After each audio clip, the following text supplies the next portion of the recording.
ಇವತ್ತು ರಾಜ್ಯಕ್ಕೆ ಮರಳ್ತಾ ಇದ್ದಾರೆ ಶಿಲ್ಪಿ ಅರುಣ್ ಯೋಗಿರಾಜ್. ಇಷ್ಟು ದಿನ ಅಯೋಧ್ಯೆಯಲ್ಲೇ ಇದ್ರವರು. ಇನ್ನು ಬಾಲರಾಮ ಮೂರ್ತಿ ಕೆತ್ತನೆ ಮಾಡಿರುವಂತಹ ಕನ್ನಡದ ಹೆಮ್ಮೆಯ ಶಿಲ್ಪಿ ಅರುಣ್ ಯೋಗಿರಾಜ್. ಯುಪಿಯ ಅಯೋಧ್ಯೆಯಲ್ಲಿರುವ ಶಿಲ್ಪಿ ಅರುಣ್ ಯೋಗಿರಾಜ್ ಅವರು ಇವತ್ತು ವಾಪಸ್ ಬರ್ತಾ ಇದ್ದಾರೆ ಕರ್ನಾಟಕಕ್ಕೆ. ಶಿಲ್ಪಿ ಅರುಣ್ ಜೊತೆ ನ್ಯೂಸ್ ಫಸ್ಟ್ ಪ್ರತಿನಿಧಿ ಮಾತನಾಡಿಸಿದ್ದಾರೆ. ಕೆಲವೇ ಕ್ಷಣದಲ್ಲಿ ಬೆಂಗಳೂರಿನತ್ತ ಶಿಲ್ಪಿ ಅರುಣ್ ಯೋಗಿರಾಜ್ ಅವರು ಬರಲಿದ್ದಾರೆ. ಕೆಂಪೇಗೌಡ ಅಂತಾರಾಷ್ಟ್ರೀಯ ವಿಮಾನ ನಿಲ್ದಾಣಕ್ಕೆ ಅವರ ಆಗಮನ ಆಗಲಿದೆ. ಇಷ್ಟು ದಿನಗಳ ಕಾಲ ತುಂಬಾ ಶ್ರದ್ಧಾ ಭಕ್ತಿಯಿಂದ ಕನ್ನಡದ ಹೆಮ್ಮೆಯ ಪುತ್ರ ಶಿಲ್ಪಿ ಅರುಣ್ ಯೋಗಿರಾಜ್ ಅವರು ಅಯೋಧ್ಯೆಯಲ್ಲೇ ಬೀಡು ಬಿಟ್ಟಿದ್ರು. ಆ ಬಾಲರಾಮನ ಮೂರ್ತಿಯನ್ನ ಸಿದ್ಧಪಡಿಸಿದ ನಂತರ ಅದರ ಕೇರ್ ಟೇಕರ್ ಆಗಿದ್ರು. ಅದಕ್ಕೆ ಏನೂ ಕೂಡ ಆಗದಂತೆ ನೋಡಿಕೊಳ್ತಾ ಇದ್ರು. ಈಗ ಕೆಲವೇ ಕ್ಷಣದಲ್ಲಿ ಅವರು ರಾಮಲಲ್ಲನ ಮೂರ್ತಿಯನ್ನ ದೇವಸ್ಥಾನದಲ್ಲಿ ಪ್ರತಿಷ್ಠಾಪನೆ ಮಾಡುವಂತದ್ದು. ಈಗ ನ್ಯೂಸ್ ಫಸ್ಟ್ ಜೊತೆ ಮಾತನಾಡ್ತಿದ್ದಾರೆ. ಸರ್, ಈ ಒಂದು ಸುದ್ದಿನ ನ್ಯೂಸ್ ಫಸ್ಟ್ ಇಡೀ ದೇಶಕ್ಕೆ ಮೊದಲ ಬಾರಿಗೆ ಬಿತ್ತರಿಸಿತ್ತು. ಯಾವಾಗ? ಜನವರಿ 1ನೇ ತಾರೀಕು. ಆ ಸಂದರ್ಭದ ಕ್ಷಣ ನಿಮ್ಗೆ ಹೇಗನ್ನಿಸ್ತು ಅಂತ? ನಾನು ಯಾವ ನ್ಯೂಸ್ ಚಾನಲ್ ನೋಡಿಲ್ಲ, ಯಾಕಂದ್ರೆ ನಾನು ಫೋಕಸ್ ಆಗಿ ನನ್ನ ಕೆಲಸ ಏನಂತ ಅಷ್ಟು ಮಾತ್ರ ಯೋಚನೆ ಮಾಡಿದ್ದೆ. ಬಟ್ ನೀವೆಲ್ಲ ಮುಂಚೆ ಕೊಟ್ಟಿದ್ದೀರಾ, ಅದು ನಿಮಗೆ ಗೊತ್ತಾಯ್ತು, ನನಗೂ ಗೊತ್ತಿಲ್ಲ ವಿಷಯಗಳು. ಬಟ್ ನಮ್ಮ ಕರ್ನಾಟಕದವ್ರು ಹೆಮ್ಮೆ ಪಡೋ ವಿಷಯ. ಈ ಒಂದು ಮುಖಾಂತರ ನಮ್ಮ ದೇಶ ಜನತೆಗೆ, ನಮ್ಮ ಕರ್ನಾಟಕ ಜನತೆಗೆ, ನಮ್ಮ ಮೈಸೂರಿನ ಜನತೆಗೆ ಈ ಒಂದು ಸಂತೋಷನ ಅವ್ರ ಜೊತೆ ಹಂಚ್ಕೊಳ್ಳಿಕ್ಕೆ ನಾನು ಇಷ್ಟಪಡ್ತೀನಿ.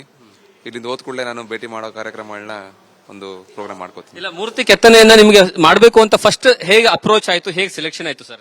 ನಾನು ಅದೇ ಹೇಳಿದೆ, ಈಗ IGNCA ಸಚ್ಚಿದಾನಂದ ಜೋಶಿ ಚೇರ್ಮನ್ ಅವರು ನನ್ನ ಕಾಂಟ್ಯಾಕ್ಟ್ ಮಾಡ್ತಾರೆ. ಇದು ಜನವರಿ ನಡೀತಾ ಇರುತ್ತೆ. ನನ್ನ ಹೆಸರು ಬಿಟ್ಟೋಗಿರುತ್ತೆ ಕಾರ್ಯಕ್ರಮದಲ್ಲಿ.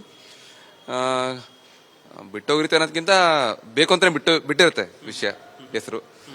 ಸೊ ಕೊನೆಗೆ ಏಪ್ರಿಲ್ ನಲ್ಲಿ ಸಚ್ಚಿದಾನಂದ ಜೋಶಿ ಅವರು IGNCA chairman Delhi final meeting ಇರುತ್ತೆ. ಫೈನಲ್ ಆರ್ಟಿಸ್ಟ್ ನ ಮಾಡಬೇಕು ಅಂತ 7-8 ಜನ ಕರೆದಿರ್ತಾರೆ. ಆಗ ಅರುಣ್ ಇಲ್ಲ ಅಂತ ಹೇಳಿ ನನ್ನನ್ನ ಕರ್ಸ್ಕೊಂತಾರೆ ಒಂದೇ ದಿವಸದಲ್ಲಿ ಡೆಲ್ಲಿಗೆ. ಆಗ ನಂಗೆ ಒಂದು ಅವಕಾಶ ಸಿಗುತ್ತೆ.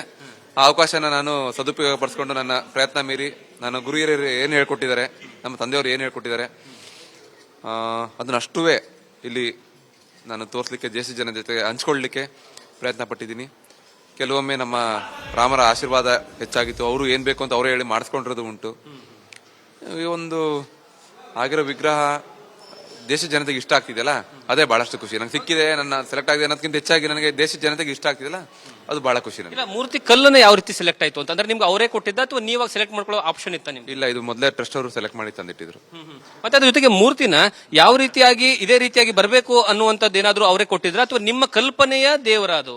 ಆ ರೀತಿ ಏನು ಕೊಟ್ಟಿರಲ್ಲ. ನಮ್ಗೆ ಕೆಲವು ಪಾಯಿಂಟ್ಸ್ ಇರುತ್ತೆ. ಪಾದಿಂದ ಹಣೆ ತನಕ ಅಳತೆ ಇರ್ಬೋದು, 5 ವರ್ಷದ ಬಾಲಕ ಅಂತ ಹೇಳಿರ್ಬೋದು. ಈ ಒಂದು ಕೆಲವು ಪಾಯಿಂಟ್ಸ್ ಕೊಟ್ಟಿರ್ತಾರೆ. ಅಷ್ಟೇ, ಇನ್ನೇನು ಮಾಡ್ಲಿಕ್ಕೆ ಆಗಲ್ಲ. ಯಾಕಂದ್ರೆ ಕಲ್ಲಲ್ಲಿ ಮಾಡ್ಬೇಕಾದ್ರೆ ನಿಮಗೆ ಬಹಳಷ್ಟು ಸಮಯ ತಗೊಳುತ್ತೆ. ನಾವು 6 ತಿಂಗಳು ಅದ್ರ ಜೊತೆ ಕಳಿತಾ ಇರ್ತೀವಿ. ದಿನದಿಂದ ಬದಲಾಗ್ತಾ ಇರುತ್ತೆ. ಜೊತೆ ಪ್ರತಿಷ್ಠಾಪನೆ ಆದ್ಮೇಲೆ ಬದಲಾಗಿದೆ ಮತ್ತೆ ನೋಡ್ಲಿಕ್ಕೆ. ಲಲ್ಲ ಎಲ್ಲರಿಗೂ ಇಷ್ಟ ಆಗಿದೆ. ಇದೇ ನನಗೆ ತುಂಬಾ ಸಂತೋಷ. ನಾ ಸೆಲೆಕ್ಟ್ ಆದ ಅನ್ನೋದಕ್ಕಿಂತ ನನಗೆ ಜನಕ್ಕೆ ಇಷ್ಟ ಆಗಿದೆ, ಅಷ್ಟೇ ಸಂತೋಷ. ಇನ್ನೊಂದು ಬಹಳಷ್ಟು ಇಂಪಾರ್ಟೆಂಟ್ ವಿಚಾರ ಸರ್. ಈಗ ಆ ಮೂರ್ತಿ ಸೆಲೆಕ್ಟ್ ಆಗುವಂತಹ ಸಂದರ್ಭದಲ್ಲಿ ಅಥವಾ ಮೂರ್ತಿಯ ಕೆತ್ತನೆ ಆಗಿ ಹೊರಗಡೆ ಬಂದಂತಹ ಸಂದರ್ಭದಲ್ಲಿ ಎಲ್ಲರೂ ನೋಡ್ತಾ ಇದ್ರು, ಮುಖದ ಮೇಲೆ ಇರುವಂತಹ ಒಂದು ತೇಜಸ್ ಇದೆ ಅಲ್ಲ, ಆ ತೇಜಸ್ನ ತುಂಬಾ ಜನ ಹೇಳ್ತಿದ್ರು. ಮತ್ತೆ ಕಣ್ಣಲ್ಲಿ ಕಾಣುವಂತಹ ಕಾಂತಿ, ಅದ್ರ ಬಗ್ಗೆ ನೋಡಿ, ನಾವು ಒಂದು ಕೆಲಸ ಮಾಡ್ಬೇಕು ಅಂದ್ರೆ ನಮಗೆ ಮುಖದ ಎಲ್ಲಾ ಮಸಲ್ಸ್ ಗಳ ಬಗ್ಗೆ ಗೊತ್ತಿರುತ್ತೆ, ಸ್ಕಲ್ ಬಗ್ಗೆ ಗೊತ್ತಿರುತ್ತೆ, ಮಕ್ಕಳ ಬಗ್ಗೆ ಏನ್ ಬೇಕು ಅದು ಹೋಮ್ವರ್ಕ್ ಮಾಡಿರ್ತೀವಿ. ಸೊ ಈ ಒಂದೆಲ್ಲ ಇನ್ಫಾರ್ಮೇಶನ್ ನನ್ನ ಅಧ್ಯಯನಗಳು ಸಹ ಒಂದು ಸಹಾಯ ಮಾಡಿದೆ. ಜೊತೆಗೆ ದೇವರು ಸಹ ಅವ್ರು ಏನ್ ಬೇಕು ಅವ್ರು ಮಾಡಿಸ್ಕೊಂಡಿದ್ದಾರೆ. ಯಾಕಂದ್ರೆ ನೋಡಿ, ಒಂದು ವಿಗ್ರಹ ಇಡೀ ದೇಶ ಜನತೆಗೆ ಇಷ್ಟ ಆಗುತ್ತೆ ಅಂತ ನಾನು ಅನ್ಕೊಂಡಿರ್ಲಿಲ್ಲ. ಎಲ್ಲೋ ಏನಾದ್ರು ಹೇಳೋರು ಇರ್ತಾರೆ ಅಂತ ಅನ್ಕೊಂಡಿದ್ದೆ. ಬಟ್ ಎಲ್ಲರಿಗೂ ಇಷ್ಟ ಆಗಿದೆ. ನಾನು ಸೆಲೆಬ್ರೇಟೇ ಮಾಡಿರಲಿಲ್ಲ ನಿನ್ನೆ ತನಕ. ಈಗ ಜನಕ್ಕೆ ಇಷ್ಟ ಆಗ್ತಿದೆಯಲ್ಲ, ಅದಕ್ಕೆ ನಾನು ಈಗ ಖುಷಿ ಆಗಿದ್ದೀನಿ. ಇಲ್ಲ, ಎಷ್ಟು ತಿಂಗಳ ಶ್ರಮ ಇದೆ ಸರ್ ಇದು ಹಿಂದ್ಗಡೆ? 7 ತಿಂಗಳಾಯ್ತು ಬಂದು. 7 ತಿಂಗಳಾಯ್ತು. 7 ತಿಂಗಳಿಂದ ಏನೋ ಮಾತಾಡಬೇಕಾದ ಸಂದರ್ಭದಲ್ಲಿ ರಾಮ ಜನ್ಮಭೂಮಿ ಟ್ರಸ್ಟ್ ನವರು ಹೇಳ್ತಾ ಇದ್ರು, ಸತತವಾಗಿ 15ರಿಂದ 20 ದಿವಸಗಳ ಕಾಲ ಮೊಬೈಲ್ ಅನ್ನ ಯೂಸ್ ಮಾಡಿದ್ರೆ ಮನೆಯವ್ರ ಜೊತೆ ಮಾತಾಡಿಲ್ಲ, ಮಕ್ಕಳ ಜೊತೆ ಮಾತಾಡಿಲ್ಲ ಅಂತ. ಇಲ್ಲ, ನಾನು ಟೋಟಲ್ ಡಿಸ್ಕನೆಕ್ಟ್ ಆಗಿದೆ ನನ್ನ ಪ್ರಪಂಚದ ಜೊತೆನೆ. ಈಗ ನನ್ನ ಕಮರ್ಷಿಯಲ್ ಆರ್ಡರ್ಸ್ ಗಳನ್ನ ಎಲ್ಲ ನಿಲ್ಸಿದ್ದೆ. ಇದು ಒಂದು ತಪಸ್ಸಿದ್ದಂಗೆ. ಸುಮ್ನೆ ನಾವು ಆಟ ಅಲ್ಲ ಇದು. ಕರೆದಿದ್ದಾರೆ ಏನೋ ಹುಡುಗನ್ ತರ ನಾನು ಬಂದು ನನ್ನ ಜವಾಬ್ದಾರಿ ಇಲ್ಲದೆ ಎಲ್ಲಾನು ಕೆಲಸ ಮಾಡ್ತೀನಿ ಅಂತ ಮಾಡಲ್ಲ. ಸೊ ಇದು ದೊಡ್ಡ ಜವಾಬ್ದಾರಿ ದೇಶಕ್ಕೆ ತೋರ್ಸೋದು. ಸೊ ನನ್ನ ಕಡೆಯಿಂದ ಎಷ್ಟು ಶ್ರದ್ಧೆಯಿಂದ ಇರಬೇಕು ನಾನು ಅಷ್ಟು ಶ್ರದ್ಧೆಯಿಂದ ಇದ್ದೀನಿ. ಎಲ್ಲ ಊಟದ ಪದ್ಧತಿಯಿಂದ ಇರ್ಬೋದು, ನನ್ನ ಕೆಲಸದ ಸಮಯ ಇರ್ಬೋದು, ಜೊತೆಗೆ ನನ್ನ ವ್ಯಾವಹಾರಿಕ ಜೀವನದ ಬಗ್ಗೆ ಎಲ್ಲನೂ ನಾನು ನಿಲ್ಸಿದ್ದೆ. ಏನಕ್ಕೆ ಇದು ಹೇಳಿದ್ನಲ್ಲ, ಇಂಥ ಅವಕಾಶ ಸಿಕ್ಕಿದ್ರೆ ನಮ್ಮ ಪುಣ್ಯ. ಆ ಅವಕಾಶನ ಎಷ್ಟಾಗುತ್ತೆ 100% ಜಾಸ್ತಿ ಕೊಡ್ಬೇಕು, ನಾನು ಅದನ್ನ ಪ್ರಯತ್ನ ಪಟ್ಟಿದ್ದೀನಿ. ಇಲ್ಲ, ಕೆತ್ತುವ ಸಂದರ್ಭದಲ್ಲೂ ಸಹಿತ ನೀವು ತುಂಬಾ ಏನಂದ್ರೆ ಧಾರ್ಮಿಕ ವಿಧಿವಿಧಾನಗಳನ್ನ ಸಹಿತ ಏನಂದ್ರೆ ಇದು ಮಾಡ್ತಿದ್ರಿ ಅನ್ನುವಂತಹ ಕಾರಣ ಇದೆಲ್ಲ. ಅಂದ್ರೆ ಧಾರ್ಮಿಕವಾಗಿ ಚಪ್ಪಲ್ ಹಾಕದೇ ಇರುವಂತದ್ದಾಗಿರ್ಬೋದು ಅಥವಾ ವ್ರತದಿಂದ ಮಾಡ್ತಾ ಇರುವಂತಹ ಮೂರ್ತಿ ಕೆತ್ತನೆ. ನಾನು ಈ ಕೆಲಸ ಅಂತಲ್ಲ, ಯಾವ ಕೆಲಸ ನನ್ನ ಜೀವನದಲ್ಲಿ ಚಪ್ಪಲ್ ಹಾಕೊಂಡು ಮಾಡಿಲ್ಲ ನಾನು.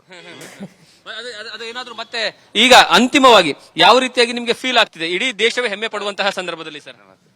ಹೇಳಿದ್ನಲ್ಲ ಸರ್, ನನಗೆ ಸಂತೋಷ ಆಗಿದ್ದು ನಾ ಸೆಲೆಕ್ಟ್ ಆಗಿದ್ದೀನಿ ಅಂತಲ್ಲ, ನನ್ನ ವಿಗ್ರಹ ಸೆಲೆಕ್ಟ್ ಆಯ್ತು ಅಂತಲ್ಲ, ಆ ವಿಗ್ರಹ ದೇಶದ ಜನತೆಗೆ ಇಷ್ಟ ಆಗಿದೆಯಲ್ಲ, ನನಗೆ ಅದೇ ತುಂಬಾ ಖುಷಿ ಸರ್. ಕೊನೆಯ ಪ್ರಶ್ನೆ, ಮುಂದಿನ ಪ್ರಾಜೆಕ್ಟ್ ಯಾವುದು? ಎಲ್ಲರೂ ನಿರೀಕ್ಷೆ ಅದೇ. ಈಗ ನಾನು ಫೋನೇ ತೆಗ್ದಿಲ್ಲ ಯಾರ್ದು, ನನ್ನ ಮುಂದಿನ ಪ್ರಾಜೆಕ್ಟ್ ಏನ್ ನನ್ಗೆ ಗೊತ್ತಿಲ್ಲ. Thank you once again. News first ಕಡೆಯಿಂದ ಏನಂದ್ರೆ ನಿಮಗೆ ಕಂಗ್ರಾಚುಲೇಷನ್ಸ್. ಇದು ಈಗ ಏನಂದ್ರೆ ಅರುಣ್ ಯೋಗಿರಾಜ್ ಅವರು ನ್ಯೂಸ್ ಫಸ್ಟ್ ಜೊತೆ ಮಾತನಾಡುವ ಸಂದರ್ಭದಲ್ಲಿ ಯಾವೆಲ್ಲ ರೀತಿಯಾಗಿ ಏನಂದ್ರೆ ಚಾಲೆಂಜಸ್ ಗಳಿದ್ವು, ಮತ್ತೆ ಮೊದಲ ಪಟ್ಟಿಯಲ್ಲಿ ಅವ್ರ ಹೆಸರೇ ಇರಲಿಲ್ಲ ಅನ್ನುವಂತಹ ವಿಚಾರವನ್ನು ಸಹಿತ ಎಕ್ಸ್ಕ್ಲೂಸಿವ್ ಆಗಿ ನ್ಯೂಸ್ ಫಸ್ಟ್ ಜೊತೆ ಮಾತನಾಡುವಂತಹ ಕೆಲಸವನ್ನ ಮಾಡಿದ್ದಾರೆ. ಕ್ಯಾಮರಾ ಪರ್ಸನ್ ಮುರಳಿ ಜೊತೆಗೆ Jagadish Kashempur, news first, Ayodhya. News first ನಿರ್ಭೀತಿಯಿಂದ ನಿಮ್ಮ ಪರವಾಗಿ.